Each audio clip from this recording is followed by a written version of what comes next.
See, do you think that France missed Mbappe? Last game he didn't actually score, but this game you notice that something was missing up front. Griezmann tried his best. He missed one or two chances. Yeah, but for me, categorically speaking, what was missing for France yesterday was a striker who will sit in that box and do what he's paid to do, which is getting on the opportunities, getting on the headers, getting on service, and then convert. Then how many service was given? We saw strikers yesterday drifting in and out of that central position. It's as if there's some hoodoo in that top 9 position. They had 15 shots, only 3 was on target. Yeah. They play against Van Dijk and Dumfries.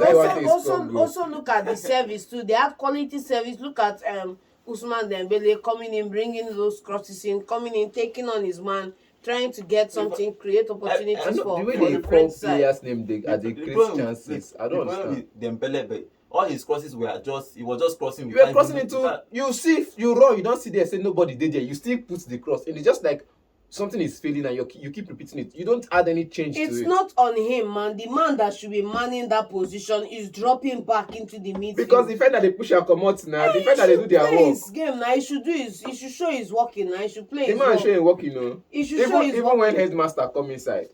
Headmaster Giroud, yeah. The all-time goal scorer for France. Imagine, person no score go for World Cup. How you take up the all-time? But friendly matches in the score when they put through for them. Headmaster Giroud came in. Yet he didn't, since you want to criticize Thuram now, Headmaster Giroud came in and did not get on the score sheet. Why? Because the defenders were just doing their jobs perfectly and the midfield was set up not to create chances. You see a game where Ousmane Dembele is playing from the right, Griezmann is playing from the left. Griezmann has never been the player to play from the wings. He's always coming in from the middle. And yet you're playing him from the flanks. You're playing a Rabiot that... See, I like the guy, so I won't say anything to offend his personality now, but he rarely creates chances. Yeah, he doesn't create chances. He rarely creates chances. Now, this is the 3 midfield you're playing. Where do you want the chance to come from? Rabiot, Kante, and Tchouaméni. I think minus Mbappe, this is what they have been playing since this tournament. If minus Mbappe, look at the last World Cup they won. Look at who was there. You had a PP. Apart from Pogba. Now, you have, in that same midfield, you had a Matuidi, who can defend and also create chances. He was playing for Juventus at the time. And you have a Kante. Right? Yes, and you have a Kante as well.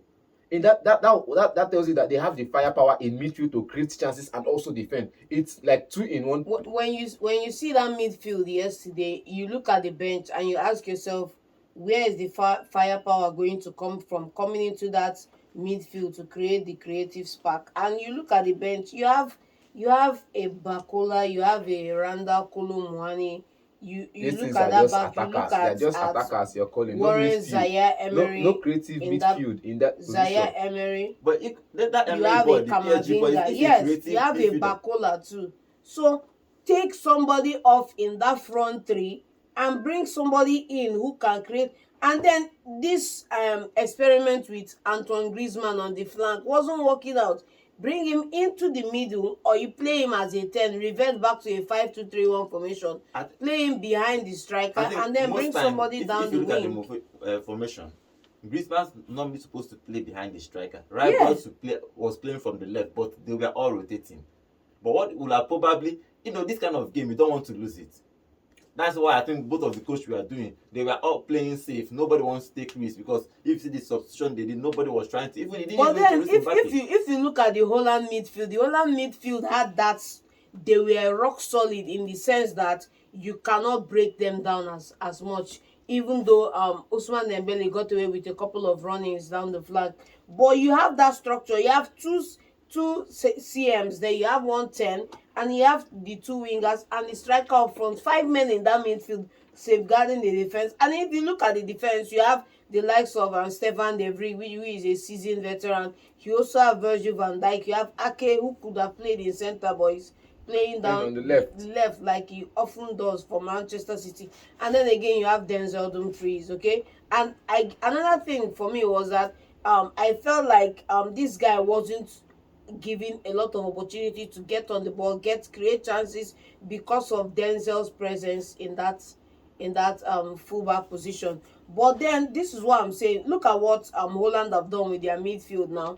You move this from a 4-3-3 formation since it's not bearing fruit because this man is not up there as the focal man, switch it to a 4-2-3-1, and then drop this guy behind Thuram, bring in someone else on the flank, maybe a Bakola because he's spacey, and then you look at the pairing at the center, which is now going to be N'Golo Kante, Tchouameni. You have to bring in somebody to be that creative spark beside N'Golo. I looked at or the bench beside yesterday. Tchouameni. I look at the bench yesterday. It was all attack and all defense, no midfield. The midfielders that were good enough started the games.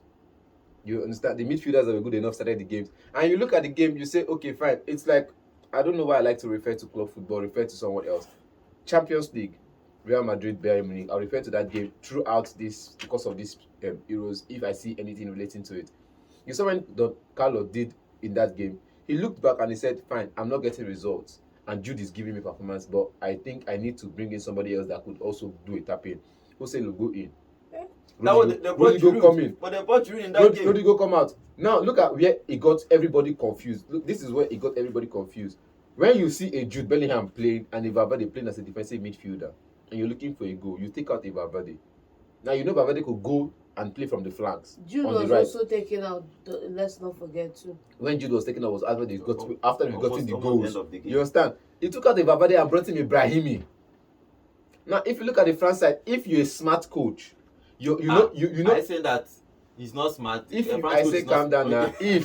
If you're a smart coach, you know that your midfield is not creating you chances. Not necessarily And smart, your but defenders- maybe if you are a and- flexible coach and you can too, take because risks. some Smart coaches coaches don't take like risks. changing it. And your defenders can send a long ball. You know, and N'Golo Kante can send a long ball in from the back of the post and just send a pass, and somebody could run to it.